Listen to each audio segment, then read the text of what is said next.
السلام عليكم ورحمة الله وبركاته. halkan waxaan rabaa inaan kala hadlo gabdhaha TikTok aad ku isticmaala ee qafladu haysato oo diintoodii meel ay uga tageen aan garanaynin oo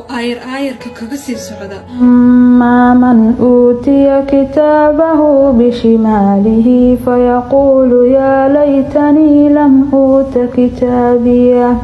walam adri ma hisabiya يا ليتها كانت القاضية ما أغنى عني مالية oo iimaankooda qafiifay aba idinka in la hadlaya quruxda lagu sheegay ma ahan hadba jirkaaga meesha aad quruxsantahay intaad soo qaawis inaad TikTok soo dhigto sharafta kuugu jirta adiga ma ka fikirtay maxay tahay sharafta kuugu jirta intaad is soo qaawis inaad TikTok soo dhigto waxaan waa adduun barna waa aakhiro qof wada xun ka socdane baliis soo laabta ee ku soo mashin gareeya because adduunka waa loo bari maanta adduun barina waa aakhiro ina qof walba uu dhimanaya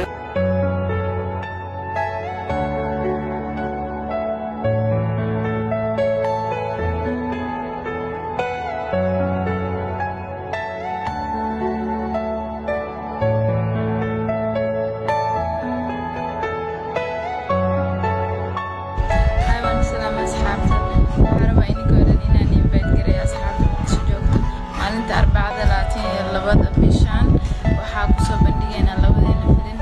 mashruuca qaranka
السلام عليكم ورحمة الله وبركاته. halkan waxaan rabaa inaan kala hadlo gabdhaha TikTok aad ku isticmaala ee qafladu haysato oo diintoodii meel ay uga tageen aan garanaynin oo ayarka kaga sii socda oo iimaankooda qafiifay aba